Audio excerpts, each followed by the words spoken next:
تو یہ بات ابن کثیر نے لکھی ہے۔ شیخ عبد القادر جیلانی رحمۃ اللہ علیہ کیا فرماتے ہیں اپنی کتاب غنیۃ الطالبین میں؟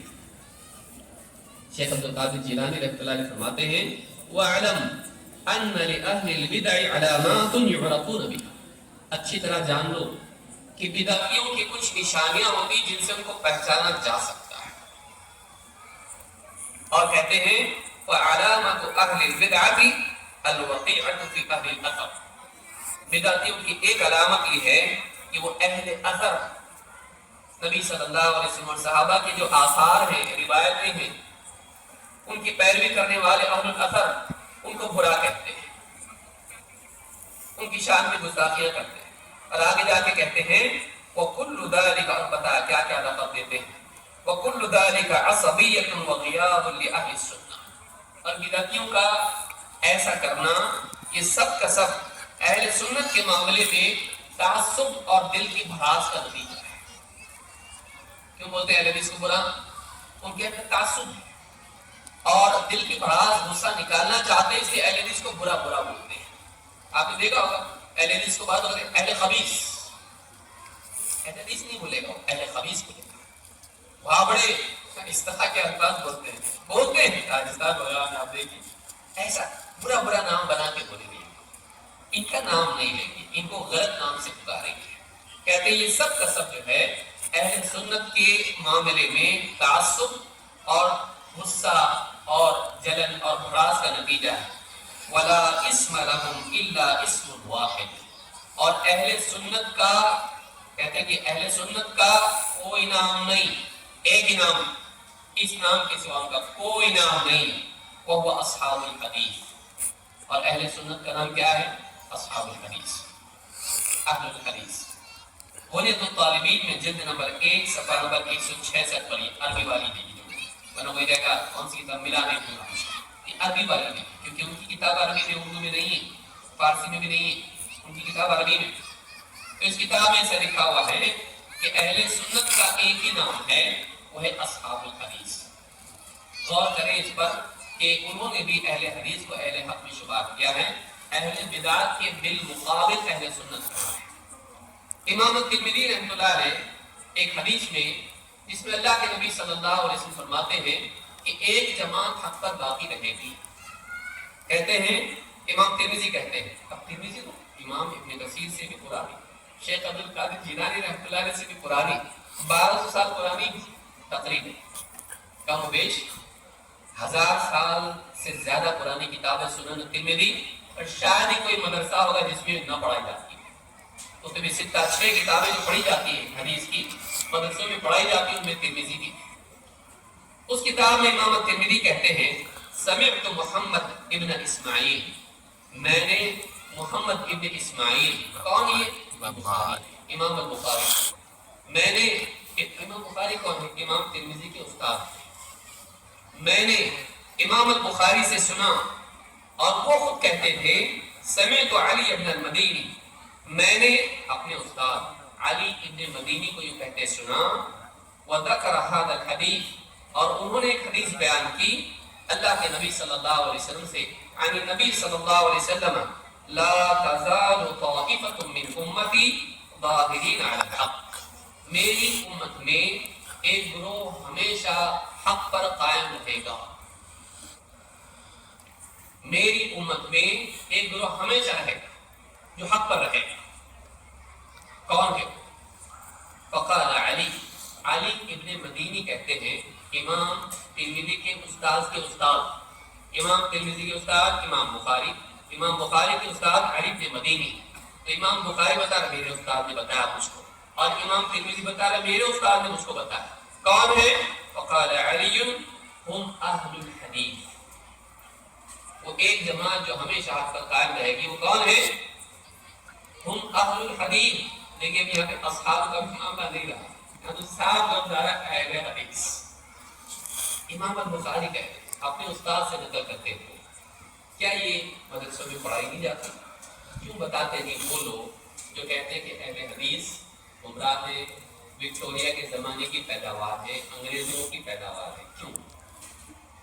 کہ محدثین کا تذکرہ نہیں ہو رہا، کیوں؟ اس لیے کہ ان کو فقہا کے بالمقابل، مفسرین کے بالمقابل، مورخین کے بالمقابل ذکر نہیں کیا جا رہا ہے، ان کو اہل باطل کے بالمقابل ذکر کیا جا رہا ہے۔ ایک جماعت اہل حق ہوگی۔ کیا اس کا مطلب صرف محدثین ہے؟ پھر کیا مفسرین گمراہ ہیں، مورخین گمراہ ہیں، یہ سارے لوگ گمراہ ہیں؟ نہیں، صرف اہل جو ہے محدثین صرف حق پر ہیں؟ نہیں، یہاں پر وہ سب مراد ہیں جو اہل الحدیث ہیں، جو کتاب و سنت کے مطابق جیتے ہیں۔ یہ صرف فقہا کے، مفسرین کے، مؤرخین کے بالمقابل نہیں بولا جا رہا ہے، یہ اہل باطل کے بالمقابل بولا جا رہا ہے کہ ایک جماعت حق پر ہوگی۔ اور وہ کون ہے؟ کہتے ہیں کہ وہ کون ہے؟ ان اہل الحدیث۔ امام ترمذی کہتے ہیں کہ وہ اہل حدیث 1200 سال پہلے۔ لیکن اب دیکھیے جہالت کا کیا کیا جائے، ابھی اپنے کو معلوم نہیں تو بیوقوف بنانے والا بنائے گا۔ اگر ہم کو علم نہ ہو، کوئی بھی آدمی بیوقوف بنا سکتا ہے۔ اسی لیے اہل حدیث کیا کہتے ہیں؟ علم حاصل کرو۔ اگر علم نہیں رہے گا کوئی بھی آدمی آپ کو بیوقوف بنائے گا۔ قصور اس کا ہے تو آپ کا بھی ہے۔ بھائی بیوقوف بنانے والے کی غلطی ہے نا، بننے والے کی بھی تو ہے نا، تو بنا کیوں؟ بھائی فلاں آدمی میری پیٹھ پر سوار ہو گیا، جھکا کیوں؟ ہے نا، آپ جب تک جھکتے نہیں آپ کی پیٹھ پہ کوئی سوار نہیں ہوگا۔ آپ کے اندر اگر کمزوری ہے، اس کمزوری کا فائدہ دوسرا آدمی اٹھائے گا۔ آپ اس کو برا نہیں بول سکتے، آپ کی بھی تو کمزوری ہے۔ علم اگر ہمارے پاس نہیں ہوگا لوگ ہم کو بیوقوف بنائیں گے۔ اہل حدیث کو لوگ برا کیوں کہتے ہیں؟ اس کی وجہ یہ بھی ہے، اہل حدیث کہتے ہیں علم حاصل کرو، دلیل مانگو، تحقیق کرو، پوچھو۔ لیکن بہت سارے لوگوں کو سوال پوچھنا برا لگتا ہے۔ اگر جا کے ان سے پوچھا جائے آپ یہ جو بولے ہیں اس کی دلیل کیا ہے؟ دلیل مانگتا ہے کہ کیا مانگے؟ اخروٹ کیا مانگے؟ بھائی آپ کو کوئی بات بولی اس کے لیے ہم کیا مانگیں؟ کھجور مانگے آپ سے؟ کیا مانگے؟ کیا ہم آپ سے دلیل ہی تو مانگیں گے۔ دلیل نہیں مانگنا ہے، ہم نے جو بول دیا تم کو ماننا ہے، اسی بات نہیں بات آپ کی بات لے کے ہم چلے جائیں گے۔ ایک بڑا طبقہ ہے وہ سمجھتا ہے کہ اگر ہم نے کسی سے دلیل مانگ لی ہم گمراہ ہو جائیں گے۔ اہل حدیث عالم جب کچھ بات بولتا ہے اس کے پاس آ کے کوئی آدمی دلیل مانگتا ہے تو ٹھیک ہے، یہ دلیل اس کی ہے، کیونکہ اس کو حکومت کر کے آنا پڑتا ہے، اس کے پاس دلیل ہوتی ہے۔ لیکن لوگ نہیں چاہتے کہ دلیل مانگی جائے، کیوں؟ اس لیے کہ ان کے پاس دلیل نہیں ہے، لہٰذا وہ دلیل مانگنے ہی کو غلط بتا دیتے ہیں۔ دلیل مانگنا ہی غلط ہے یہ نہیں، بلکہ دلیل مانگنا اچھی چیز ہے۔ دلائل کی بنیاد پر چیزوں کو قبول کرنا یہ انسان کو گمراہی سے بچاتا ہے۔ تو یہ ایک بہت بنیادی بات ہے جو اہل حدیث کے بارے میں کہی جاتی ہے۔ اہل حدیث ابھی کیا ہے، یہ 100 سال پہلے نکلے نہیں، امام ترمذی بھی 100 سال پہلے نکلے ہے کہ نہیں؟ امام ترمذی کی کتاب میں کہاں سے آ گئی؟ جم کر کے چلے گئے 1000 سال پہلے، 100 سال بعد نکل۔ امام ترمذی کی کتاب بہت پرانی ہے، آج بھی اس میں ہے، لیکن کوئی آپ کو نہیں بتائے گا۔ کیوں نہیں بتایا آپ تک کسی نے؟ اہل حدیث کیوں بتایا؟ اس لیے کہ اگر یہ بتا دیا جائے تو لوگ اہل حدیث کو صحیح ماننے لگ جائیں گے۔ آپ سے بہت کچھ چھپایا گیا، آپ سے بہت کچھ آپ بولے پا رہے، آپ کو کیا معلوم؟ آپ کو بہت کچھ دھوکہ دیا گیا ہے۔ اللہ تعالیٰ ہمارے دلوں میں یہ مزاج بنائے کہ ہم چیزوں کو تحقیق کرنے کے بعد قبول کریں، چیک کریں چیزوں کو صحیح کیا جا سکتا ہے۔ نمبر 2، اہل حدیث گستاخ رسول۔ سوچئے جس کے نام ہی میں رسول کا کلام آتا ہو، رسول کی زندگی آتی ہو، نام کیا ہے؟ اہل حدیث۔ حدیث کس کی؟ رسول صلی اللہ علیہ وسلم۔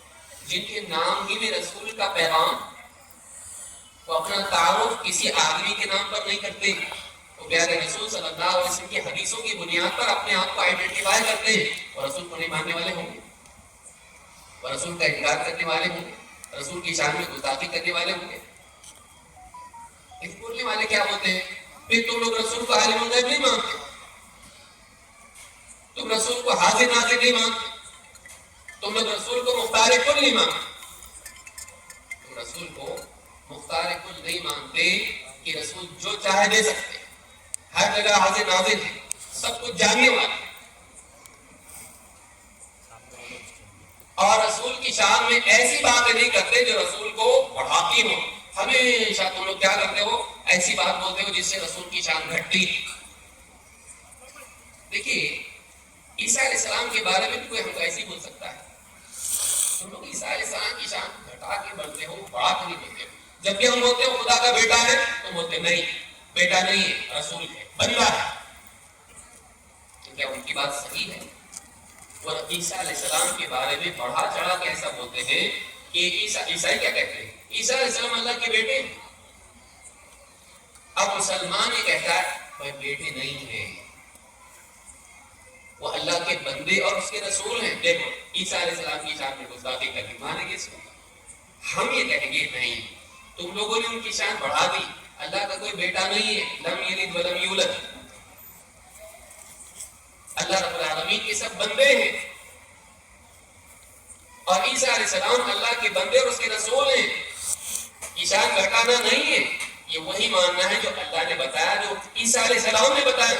سب سے پہلا جملہ جو عیسیٰ علیہ السلام کی زبان سے نکلا جب ماں کی گود میں تھے، کیا تھا؟ میں اللہ کا بیٹا ہوں۔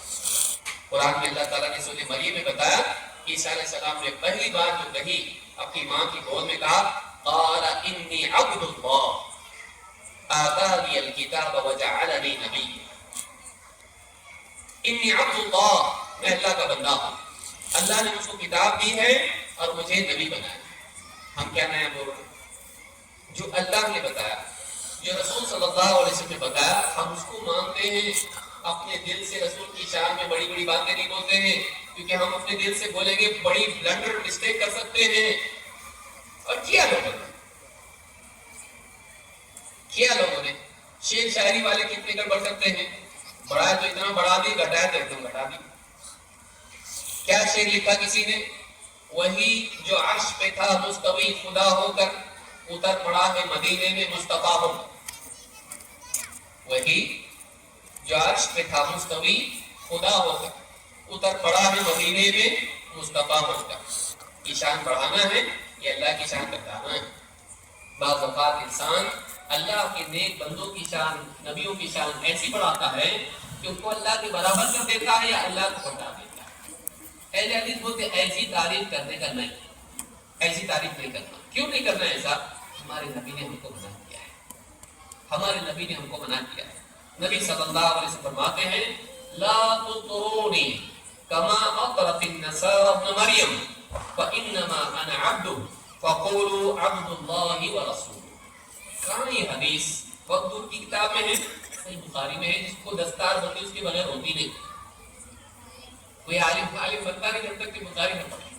بخاری میں ہے حدیث نمبر 3445، کہا لا تطرونی، تعریف میں، میری تعریف میں حد پار نہ کرو۔ کیسے؟ کما اطرت النصارى ابن مریم، جیسے عیسائیوں نے ابن مریم، عیسیٰ ابن مریم کی تعریف میں حد پار کر دی۔ تو کیا بولنا ہم نے؟ آپ نے آگے بتایا فَإِنَّمَا أَنَا عَبْدُ، میں تو بس اللہ کا بندہ ہوں۔ فَقُولُوا عَبْدُ اللَّهِ وَرَسُولُهُ، تو جب تم میرے بارے میں بولو تو کہو اللہ کے بندے اور اس کے رسول۔ ہمارے نبی نے ہم کو سکھایا ایسا بولو۔ تو ہم نبی کی تعریف کرتے ہیں تو عبدیت اور رسالت کو ملحوظ رکھے کرتے ہیں۔